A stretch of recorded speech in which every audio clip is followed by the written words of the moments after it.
on, guys? I'm Aaron from PhoneDog.com. And what's the one thing that a lot of people don't do well? Well, it's merging. When you merge on the interstate, you see all those people that are going way too slow, having trouble getting over. But there's a phone called the Merge that is an awesome Android phone. That was a really bad transition, but you get my point. HTC Merge with US Cellular. It's a new phone. It was coming to Verizon, or we thought it was coming to Verizon, and all of a sudden it popped up on some of the regional carriers like Alltel, US Cellular. Yes, Alltel is still around, but Alltel and US Cellular, and it's here, and it offers a full QWERTY keyboard for those that send a lot of text messages. Now, is this the phone to get? Should you go with the HTC Desire or even the Samsung Mesmerize on US Cellular? We'll find out in the full review. Let's go to the internet on this just to see how the browsing is and overall performance, and we'll go to PhoneDog, which is everybody's favorite site, or you better be if you're watching this video, PhoneDog.com. And while I'm loading it up, special thanks to our friends at Best Buy. You know, they hook us up with a bunch of devices. We give them to you in our One Paw Bandit game, and they're not low-end devices. I mean, they're super high-end Thunderbolts, Revolutions, Droid Charges, Evo 3Ds, and more. So when you go to Best Buy Mobile, you walk out working, they'll help you set up what I'm doing right now, your web, your email, and more. So kudos to them. Thanks for hooking us up with those devices that we give to you guys for free. So it's a win-win on your end. Thanks for Best Buy Mobile, or thanks to Best Buy Mobile, rather. So PhoneDog's loading up right now, and obviously I'm roaming, like I said, but I am running an EVDO Revision A connection. So it's 3G, and it's probably roaming off of Verizon right now. You know, so 3G, even at EVDO Revision A, is not going to be particularly fast. But you can see the page is loading up right now. Now, one thing I like about Sense, and I point this out in every one of the Sense videos, and when you get a stock Android experience and you go to open a second window, it's pretty bland. You just see text icons, and you know, you can add a second page, but then when you go back, it's just two different text boxes that you can click on. With this, you get a nice preview of what you're expecting. So if you've zoomed in, you know, as far as you can on my beautiful face, what a joke, my face, and it's right there on the PhoneDog page, and you go to a second page, when you come back over here, the preview is going to be of my face. So, you know, it's nice. It gives you that preview, lets you pick up where you left off on whatever page. So if you're in the middle of reading an article, you know, go to Windows, it'll bring up a preview of that article, and then I can go back over here to whatever page, US Cellular's page, or whatever it is I'm loading up. So I'm going to get rid of that one. So PhoneDog loads just a little bit faster, and we'll wait for that to load up. Now, obviously, portrait and landscape transitions are reasonably quick. So again, it's not a slow device by any means, but you look at this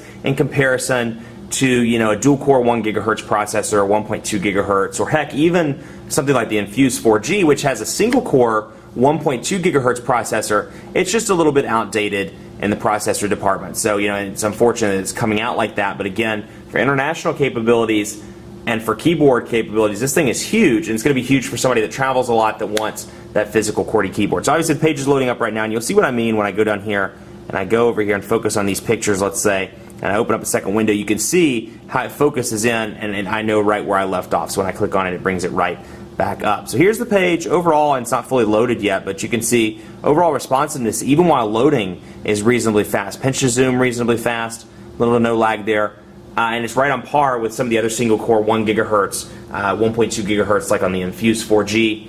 It's definitely, you know, a reasonably speedy experience. Quick transitions from portrait to landscape as well, with little to no lag. So all in all, the browser, pretty good experience over here, and I was hoping to wait for it to finish loading, but I don't think. We've got to jump on to some other things here because I want to cover as much as possible in the video. But even like I said, fully, you know, it's not fully loaded, but you can see definitely responsive. So advertisements loading up right now, and the bottom of the page is loading up as well. So pinch to zoom looks good in the browser. Now, a couple things I want to point out. Obviously, when you work with HTC Sense, you get this nice Sense overlay, and it really transitions to everything. From the phone, I wanted to make sure that none of my contacts were showing up. I couldn't remember if I'd synced my work account to this or not. But you can see, when you go into phone, for example, you can see the dial pad looks different than the stock Android experience. And you can see over here, go in here into call history, all these various places, go into all, my contact card, call history.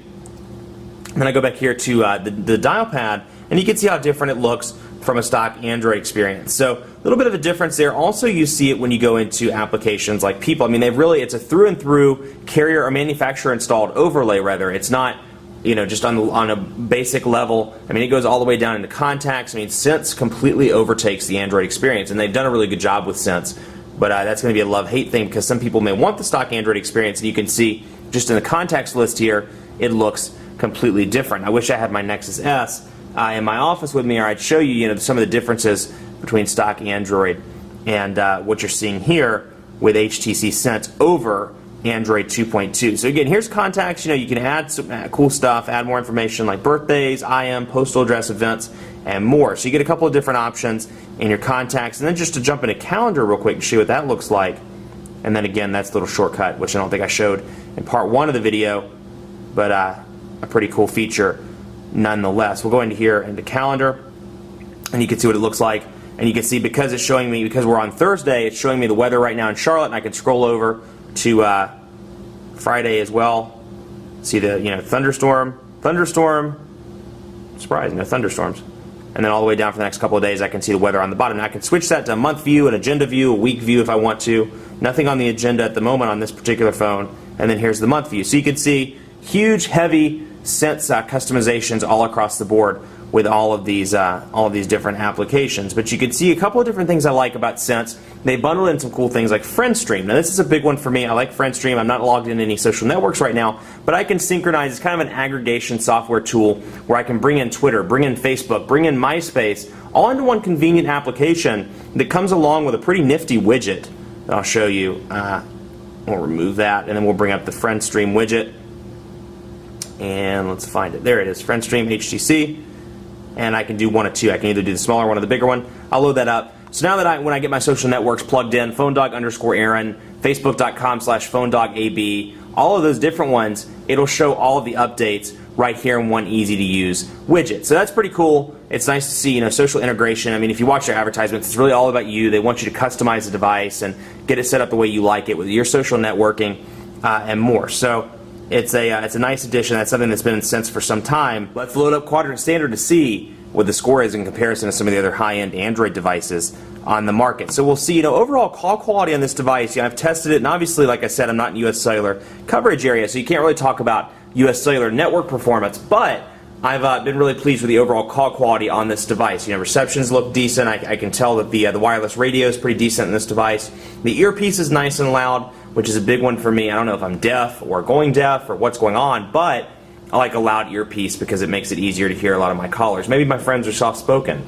I don't know. But the earpiece is nice and loud on this device. Speakerphone, the same as well. I'd say it's a reasonable speakerphone, and I had no problems with it. Battery life, a little iffy on this device. With moderate use, text messaging, emailing, downloading apps, browsing the web, making some phone calls. I was able to make it until about 7 o'clock. I took it off at 9 o'clock in the morning and made it until about 7 before the battery died. Now with moderate, light to maybe a little bit of moderate use, or low moderate use if you will, you should be able to make it through the day. Anything more than that, you're going to want to carry a spare charger for that 1400 milliamp hour battery. So we're going to see here what the Quadrant Standard score is. 1310 on the Quadrant Standard front. So mid-range device in terms of processor specs, things like that. Pretty mid-range Quadrant Standard score as well. Right there on par with the Nexus S 4G and a couple of the others. And I hate to, it frustrates me calling those mid-range devices because they're really not. But when you look at dual-core devices, you look at what's come out in the past 2 or 3 months, really it's kind of shifting those down